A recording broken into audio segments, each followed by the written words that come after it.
Small introduction.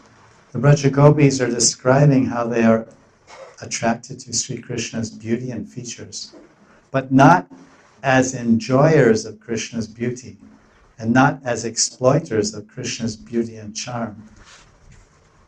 Because the gopis are coming as servants with a straw between their teeth. Dante Trina, with a straw between their teeth. They have come to as servants of Krishna to please and satisfy Krishna, not to enjoy Krishna, and not to use him for their personal pleasure.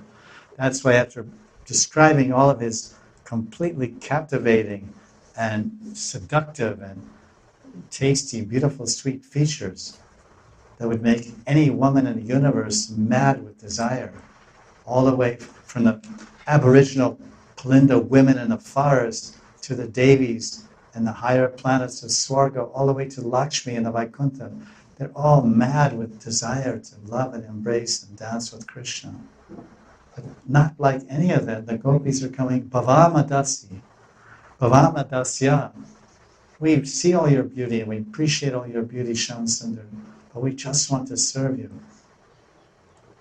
This is introduction. Sri Jiva Goswami's Tika on this verse 39.